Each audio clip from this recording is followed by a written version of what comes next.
getting into ancestral altars. Ancestral altars is, like I said, it's a form of having a child, in a sense, a spiritual child. It's something you have to come to and tend to and communicate with on a daily basis. So do not allow these little groups, do not allow these books to sometimes misguide you. I've been working with altars for a long time, and I always express that. I always tell people that and I like to tell people that because even though I grew up around altars and I knew how to care for them, when I got my first place, I knew I wasn't ready for an altar. I didn't go and build an altar. When I got my second place, I knew I wasn't ready for an altar. I didn't go and build an altar. When I got my third place, you know what I'm saying? It's like I did not build my altar until I knew I was ready to make that deep commitment, that deep sense of commitment to my altar, because I did not want to neglect my altar. You know what I'm saying? So, make sure you're paying homage. If you're into African spirituality, that's fine. Kudos to you. I'm glad that you are returning to thy roots. But as you're returning to thy roots, and you may be working with Orisha, you may be working with Neteru, you may be working with Loaz, you may be working with different deities. Sometimes people are still doing hoodoo mixed with you know what I'm saying, Catholic saints. You know, before you're working with these deities, these gods, these goddesses, before you asking them for help, before you're doing all of that, you want to make sure you and your ancestors, your bloodline is good first, because that's your first line of defense. They're going to make sure you're 100. Like, they're going to make sure you're A-okay. Just imagine if you wasn't on this realm anymore and you was an ancestor and you had kids here, or you had a granddaughter here, or you had a grandson here, whoever here. If you see harm trying to come to them, you're going to circle yourself around them like, oh no, you're not going to touch him. Because I know they're going to call, my kid's going to call on me Mama Juju.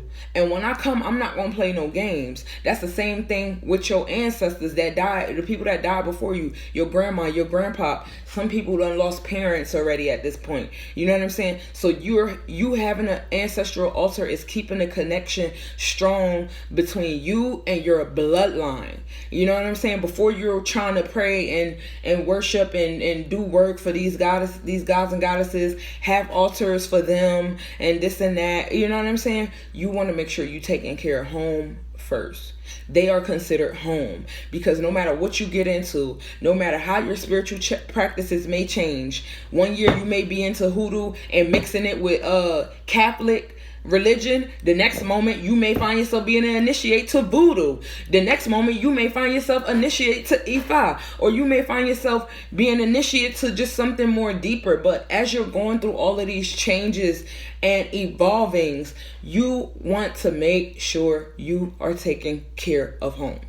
If your ancestors does not have energy to protect you and to move around you, when these outside forces that you're going and you're dipping and dabbing and you're playing in, when these outside forces come to see about you, and if something is off, you can be harmed, you can be hurt, you can be disaligned. You know what I'm saying? Mentally, you can be mentally disaligned where you freaking freak out, and it's all unnecessary. All you had to do was take care of home first.